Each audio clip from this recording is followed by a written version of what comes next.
So you got a crazy Jamie Foxx story too, right? Yeah, bro. Talk about that.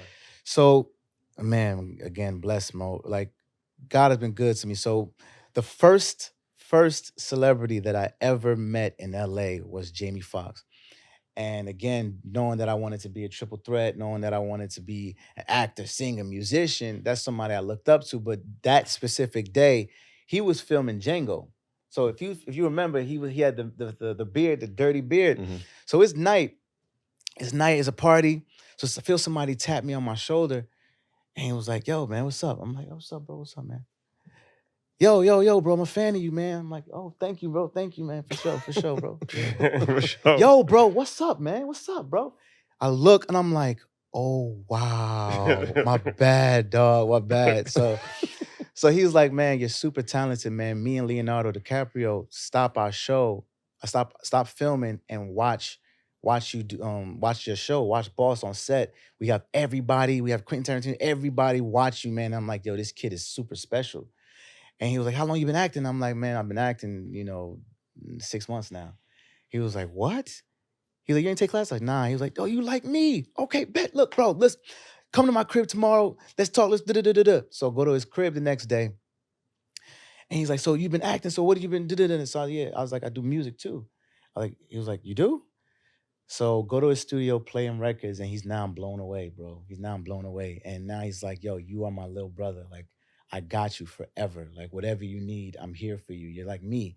And he was like, I'm gonna help you figure out, money, how to handle how these girls, da da da da da. So Jamie became my big brother very, very fast. So even to the point where when he wasn't even at the crib, I would have the key to the house and just chill and just stay, do my meetings and stay at Jamie's crib, man. And it was that type of love. And just knowing as someone of that caliber who's doing what you're doing just shows you love and just says, I got you. And he's never switched up and it's been like that for 10 years now. But yeah, man, he would come to pop up to my events and get on stage and be like, yo, this kid's gonna be the one. He's the one. Watch, and so having that support, is a confidence booster. But yeah, I didn't recognize him, bro. It was the funniest thing, and it was to the point I was getting irritated. Like, yo, stop touching me, stop touching me, bro.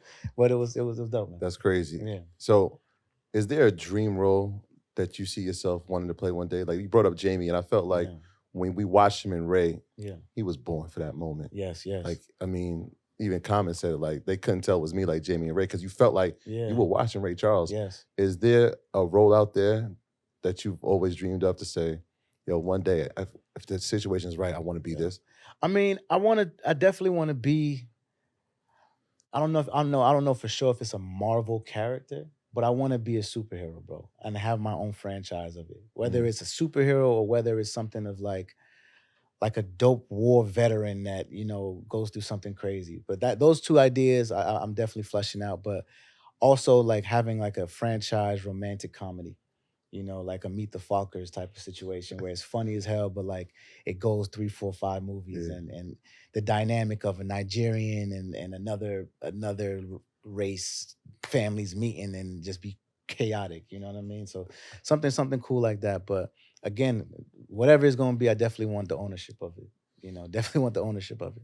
So you're independent music, right? Yeah. Mhm. So why'd you want to stay independent or go independent, or did you have other majors on the table? Yeah. So I think at this point in time, like I knew that my value as an artist and as a name, as being somebody like who's famous, I knew because of my relationships, I could cut a lot of the budget that a major would pay. You know what I mean? So knowing I'm not a new artist, I don't need the same, I don't need a heavy marketing budget. I don't need this and this and this. I can use who I am and what I have.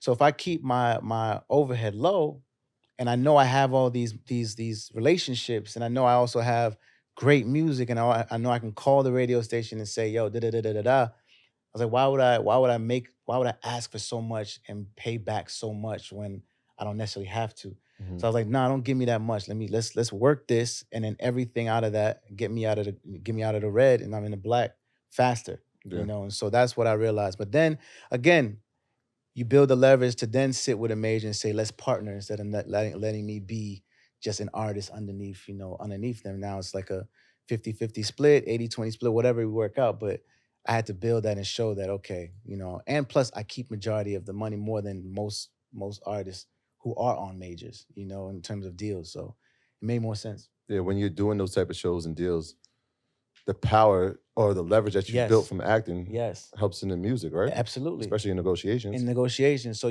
my value. So it's not like, I mean, if the music was bad, then okay. But like, if since the music is good, you see that there's already eyes on me.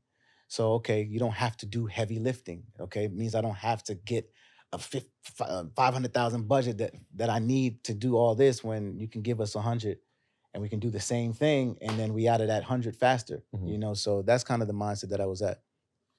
So Yeah. what's your plans for the future? Like, what's your top priorities? Is it music? Is it acting? Is Music. it entrepreneurship? Like, what's my top priority is entrepreneurship because it comes with everything, right? So that now being a father, bro, like it changes, it makes you so selfless. So now, yeah, the music is dope, the acting is dope, but now I'm thinking of, okay, everything. How can I make sure my son is good, my daughter's good?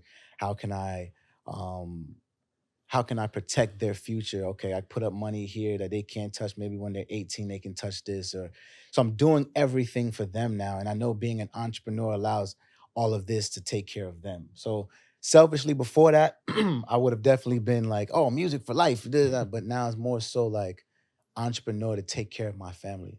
So how do we make sure these books sell? How do we get more subscribers? How do we get more favor? How do we get this? How do we make more dope records? How do we get on TV and save this bread again and do that run over? So that type of thought and is beyond me. It's beyond me. That's a lot, man. That's a lot. Yeah. The next part of it is you spoke about investing. Yeah. So are you still actively using your brokerage account, or is it just long term? Long term. Mm. Long term, bro. Buy and hold. Yeah, buy and hold. Buy and hold. Smart, man. Yeah, buy and hold, bro. There's no need. That's it, Yeah. man. Last thing, very last Yeah, thing, bro. and it's because it goes back to being married. Yeah, bro. You have financial discipline. Yeah. Did you walk into the relationship with your wife having financial discipline? No, she was horrible. She was That's horrible. usually the case, man. Bro, she was so bad, bro. Like, it was so bad because it was so bad that at one point of it, she's not realizing. So when we're building the app, so she's not realizing. She's like, I want this part of it. I want this, and we're talking to the builders. Like it costs money to. Yeah, so she's not realizing. I'm like, every time you call them and talk to them about this, so you're gonna put us in the hole before you we start, even make yeah. it. And she did, you know what I'm saying? So it's like, Congrats, honey. yeah, it was, and it's like I can't get mad. It's like, all right, we just got to figure it. And she felt so horrible. So I'm happy that happened early because now she's like, I'm going to just listen and just follow what you do. And now she's incredible with it now, man. It's really dope. That's dope. Are y'all still? I know you said I'm saving power checks. Yeah. I'm saving these checks. What is the basis that we live on now? Is it the app? Like how? It shows still. Shows still. Still. Wow. Still. Nothing else. Show money, hostings, endorsements, and also just, singing, wedding singing again. You know what I mean? I have a new record called I Do, Mhm. and it's like a really powerful wedding song. So now people hire me to come sing at their wedding for that song, man. And so again, it's Are you just still doing wedding? You still doing wedding? yeah. Price is a lot higher. Oh yeah, the price is a lot higher. Nigerian and wedding I'm not, singer. and my parents ain't stealing my money. You know what I'm saying? When he said the Nigerian wedding singer, I'm in my head. I'm thinking Coming to America. Slight Yeah, plug because I know yeah. you're in part 2. My But guy. in my head, I'm saying she's your queen to me. Yeah, man. I was like, listen, man. Again, let me just save all the acting. I still don't touch my acting money. I still haven't, bro. I still make sure I don't. Just because again, for me, it's just there's no need to, and again, living off the road, that road money, and saving everything else. So nothing is touched. So y'all the most popular couple in Africa? Yeah. So do you have plans for Africa as far as like, I don't know, In terms of what, like musical? bigger than music? Okay. Just like ambassadors. Like I feel like you, Yeah. like, you know what I mean? Like as far as like rebranding the continent, Yeah. I don't know, building a hotel or something, amusement yeah. park. Like you see Akon doing what he's City, doing, right? yeah, And you yeah. see, so I feel like Africa right now is going to be the continent of the next century. And Absolutely. there's a lot of investment in Africa Mhm. from a variety of different places, China and different things of the nature. Mhm. So it's always good when people that's actually from Yeah, yeah, can actually benefit from it and rebrand it, right? yeah, I call it positive propaganda absolutely. as opposed to negative propaganda, right? Yeah, So you guys being, how big you guys are, yeah, I see it as an opportunity. yeah, And it's both sides of the continent, east side, west side. So yeah, it's like really the whole continent. yeah, yeah. So have you ever even thought about that? Like you guys' role as Africa ambassadors? Yes, yes, yes. So we've talked about building a school out there, and making it a school for uh, film, everything that's basically kind of like how Oprah did it, where it's not necessarily the curriculum; it's Mhm. more so about kids being really gifted at something.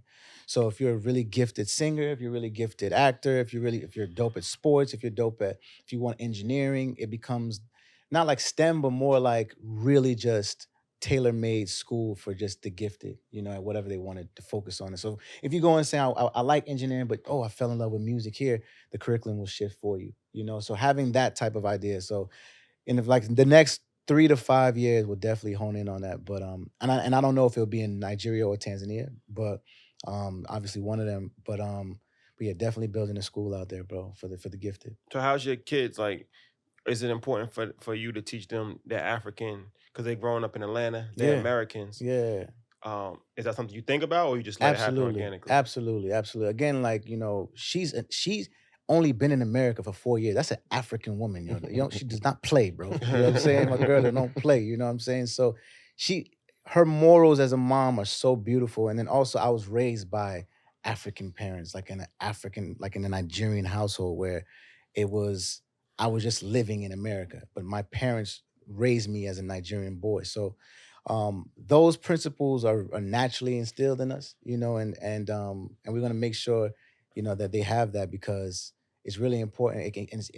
And especially in today's generation, kids get lost very easily, man. So Mhm. if you don't have a hold on them, I make sure that my son reads and is creative and has less screen time than the average kid, because now he's trying to figure things out and he's super intelligent. So yeah, so I think it's more so just keeping the principles I grew up with.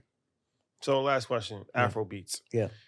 How has it been for you? And is that something that you want to embrace? Because your music is not Afrobeats. It's half and half. It's Half yeah, half. yeah, yeah, yeah. So seeing the rise of Afrobeats Yeah. from David O to Yeah. Burna Boy to Yeah. Tim's, Yeah. it's taking over the world. Yeah. How does that feel for you? Like, Yeah. being Nigerian, and Mhm. are you leaning more into Afrobeats Mm. these days because it is so popular? So for me, bro, like I just make music that feels right, and the thing about it is the two records that are about to go platinum were Afrobeat records of mine. So it wasn't me trying to do anything; it was me just being myself and making music that makes me feel good. So me and Punch was talking about it earlier. It was just like, bro, like, why don't you do this? Why don't you get on this? Why don't you try this? Why don't you do this? So I'm very versatile as a musician. So I don't really put myself in a box, but it's if it feels good, it feels good at this point in time, and there's no real roadmap anymore for it. But like we have a record, that's coming out with Coil Ray that's gonna be crazy. It's not really an Afro beat record, it's more kind of dancehall reggae. So it's not, it's kind of like all over, but I have a wedding song that's traditional R&B. So it's basically just being able to play, the different levels of my talent. Being a musician. Be a musician, be free, bro. There you have it. Yes, sir. So how can they tap in, get the skincare line and all of Yeah. that? Tell them all of the stuff you got working on, everything. So this, yes. So Favor Skin, FAVR skin.com is available for you guys everywhere. If you want to subscribe to our wellness app, forthebetter.me. If you want to pick up our book, Swahili 101. And yeah, man, just keep supporting. The record's coming out very, very soon. Keep supporting, man. And this is really dope, man. I appreciate y'all. Thank man. you for coming, Appreciate man. you, man. Really And you dope. gotta pull up on us in Atlanta Heck too. yeah, we I'm got there. we gonna be on the August. continent too, man. It's something we might Oh be yeah, able we to got put something together. big. Hell yeah. Yeah. You been to Ghana before? Yeah, I just left. We got a show in Ghana at the end of the year, so that's Nice. gonna be dope. Looking forward to it. I'm there with you. Coming? Perfect. Yeah, I'm there. Yeah, I heard it. You Yeah. heard him. Yeah. You heard you heard it first. Yeah.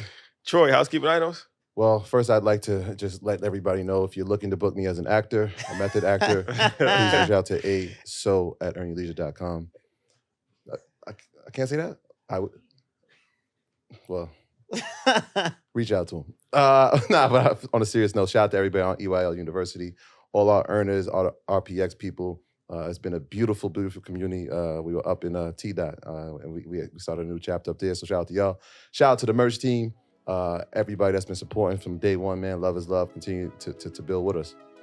Thank you guys for rocking with us. We'll see you next week. Peace.